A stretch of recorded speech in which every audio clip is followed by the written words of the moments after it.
Hey everyone, I am just re-recording this final review just because in class we had a lot of time where people were working and it was a lot to edit out and jump to. So I'm just gonna re-record it all at once so it's easier for you to kind of follow along and it won't be as long of a video.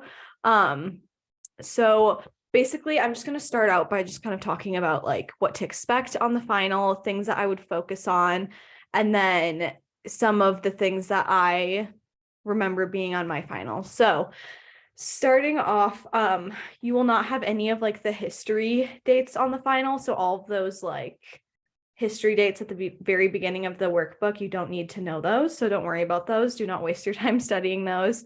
That won't be on the final. There will be a bigger emphasis on all the chapters since your last exam. So I believe that's chapters 10 through 13. So like the whatever ones since the last exam, those ones will have a bigger emphasis. So put more time into studying those. The dental abnormalities, all of the salivary glands, the muscles of mastication, the periodontal ligaments, all of those will have a heavier emphasis on the exam than things from the beginning of the semester. And then looking back on material that we've had before, I would focus on dental anatomy. So the permanent and deciduous dental anatomy. I would focus on the development of teeth. So the whole development story, I found it really helpful to draw out like a flow chart of how things happened. That's how I studied that. I think that's a great way to do it, just to make it a little bit less wordy, a little bit more concise. And then I would also focus on, again, like comparing deciduous teeth to permanent teeth. Yeah, I think if you have limited study time, the dental anatomy of all the teeth, and then like when the teeth erupt, I think I would focus on those things and the dental development. Those are the bigger things I would focus on from earlier exams in the semester if you don't have a lot of time to go back and revisit things. And then definitely study all of the new material since the last exam, because that will have a bigger emphasis. Okay, so getting into the review, this chart, a TA had it on his review last year, and I would highly recommend studying it. It's in the test bank, no guarantee that you'll get it, but I had it on my final, and since I'd studied it, it was like, 20 points right in my pocket. So definitely, like pause the video here. Let me zoom out a little bit more. Oops, wrong way. Pause the video, try to fill this out like by yourself and see if you can do it. And then at the end of the review, I'll give you the answer key so you can check your work. But pause the video, try this out, see which ones you know. You probably know more than you think you do. And then you can come back to it and check your work. I would definitely recommend studying this. And I would like to note too, there probably won't be any other tooth that is on the exam with this type of chart, if that makes sense. Like the only tooth labeling chart that you'll likely see would be this exact one. So don't worry if you don't know the landmarks for like the mandibular first molar. Just focus on this tooth. Okay, and then I'm just going to show all of the questions so you can pause it, try to answer it, come back to it. Here's one page. And then there's the rest. So for this review, the questions we don't have a ton of questions. A lot of them are just reminders of things that we did earlier in the semester, and then just kind of jogging your memory about those. And then for the week 13 material, Jane posted a review, so go back and watch that. Okay, so let's just go through the answers and see where you're at with the material from the beginning of the semester. So number one is C, the dentist has a duty to promote the welfare of the patient. These verbatim ethics in dentistry questions from like the very first week of the semester are super great, easy points to pick up. So I would recommend doing that and studying those.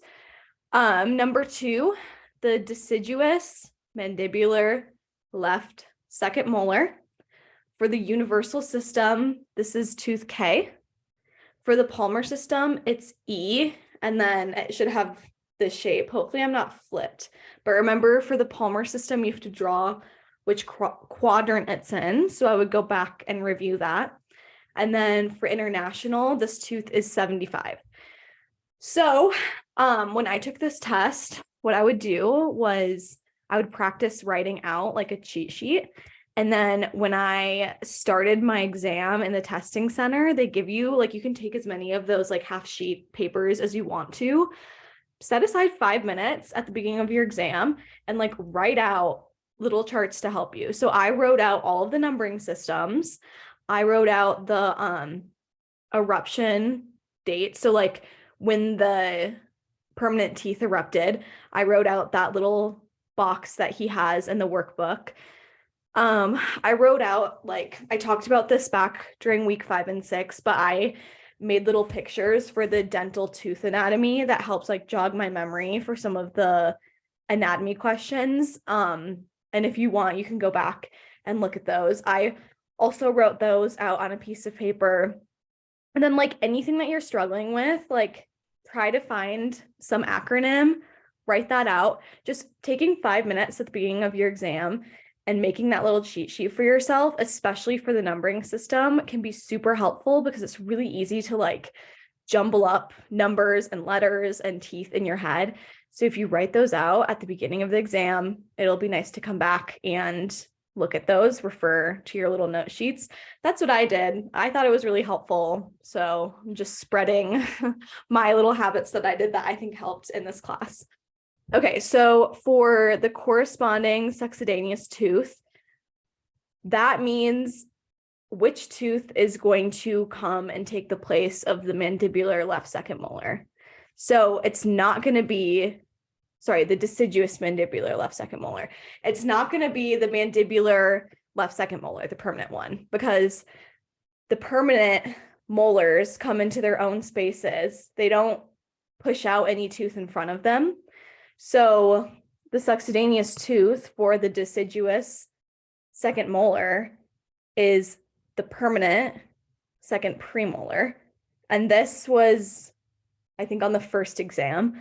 So come back and review that if you forgot. But now for this part, we're switching gears to the permanent mandibular left second premolar.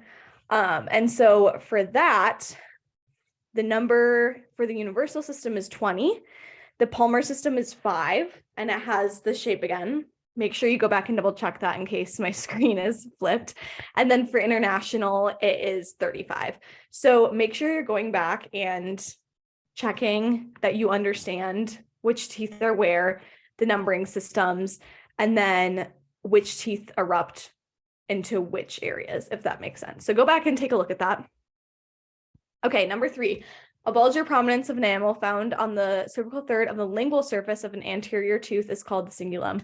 We talked a lot about this, especially for the maxillary central incisors. So make sure you're going back and reviewing the anatomy and the vocabulary of the anatomy and knowing what all of that vocabulary means. Okay, number 4. As a child ages from 10 to 13, how many teeth will erupt? And assume that the mandibular cuspids are erupted during age 9. So this is a tricky question. I actually did it wrong last night at lab. So let's talk through this to make sure that you understand the thought process behind this, because questions like this were on my final. So this is a great time for you to go back and look at that chart and make sure that you have that memorized. You can write it down and use it during your exam. I'm just going to go through and list teeth that erupt, and then I'll tell you how to count that. So between the ages of 10 and 13, you have the maxillary cuspid, first premolar, second premolar, and first molar. And then you have the mandibular, first premolar, second premolar, and first molar. So that's 7 teeth, but you have to multiply that by 2 because you have them on this side and that side. So make sure that when you have these questions that you're accounting for all the teeth in every quadrant, because if you just did the list that I had, you would have 7, but it's actually 14. So make sure you're remembering, if he's asking how many teeth are erupting, that you're counting both sides of the mouth. Otherwise, you'll get the wrong answer. So number 4 is 14. That's the right answer. Okay, number 5. This is just a little memory jogger to go back and look at the anatomy of teeth. So let's go through these. Which of the following is true of the maxillary first premolar? 1, the occlusal outline is hexagonal. That's true. 2, the root is most often bifurcated, 1 mesial and 1 distal. It is most often bifurcated, but it's a lingual and buccal root. So that is false. 3, the lingual cusp is generally taller than the buccal cusp. That will never be true for any of the premolars. The lingual cusp is always going to be the same height or a little bit shorter than the buccal cusp. And in this case, for the maxillary first premolar, the lingual cusp is usually about 1 millimeter shorter than the buccal cusp. So this is wrong. Number 4, if there's only one root, there will only be one canal. This is false for the maxillary first premolar.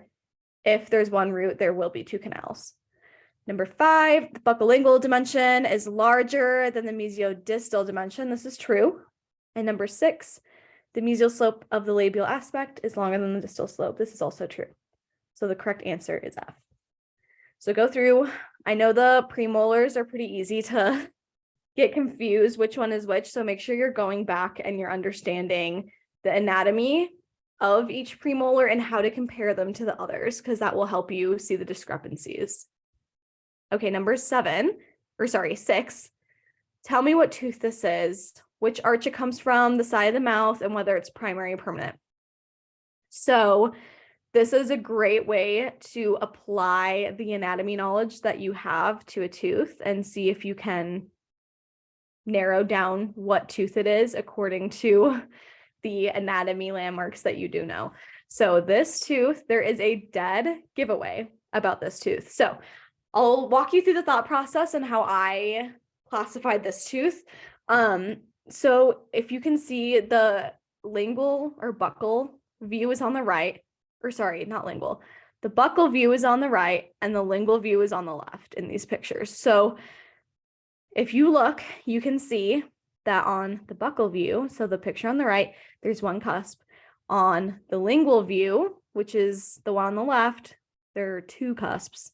So you know that it's not a molar, because no molar, unless it's a wisdom, like a weird wisdom tooth, no molar really has just like 3 cusps. And if it did, it would look a lot different. Like this tooth just in general looks like a premolar, right? And we know it's not a cuspid because it has those lingual cusps.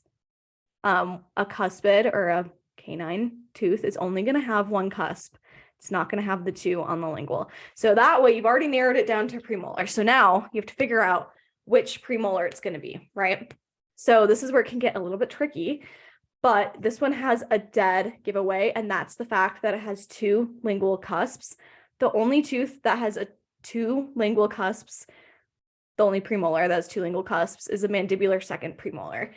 And so that is kind of like a giveaway for this tooth, the 2 lingual cusps. So make sure you know that super unique feature of the mandibular second premolar. And then, so now we know which tooth it is, and we know it's permanent. So now we have to figure out which side of the mouth it's on. So for this, all of the teeth will have a slight bend in the root towards the distal. So that's how we know that this tooth is the right mandibular permanent second premolar, is because of that curve of the root. Another super specific fact is that the mesial lingual cusp is bigger than the distal lingual cusp, which you can see on the picture on the left here. So that's another way to figure out which side of the mouth it's on. But yeah, so this is a good practice to see if you can apply your anatomy knowledge to classifying a tooth. And this is a really good example of thinking about the super significant special aspects that like one tooth may have. So for the mandibular second premolar, that is that it has 2 lingual cusps. That's unique to that tooth. All right, so moving on to 7, for each structure listed, indicate the germ layer from which it arose, ectoderm, endoderm, or mesoderm. So for this, we're just going back to the tooth development story. So ectodermal development is the enamel organ development story. So anything that has to do with enamel development is going to fall under ectodermal development. So that includes Nasmyth membrane, the stellate reticulum, and the mesiobuccal cusp of the maxillary first molar. Those are all ectodermal. You can check this by like going back to the tooth development chapter and looking at the whole like story of the development, and all 3 of those things will be in the enamel organ development.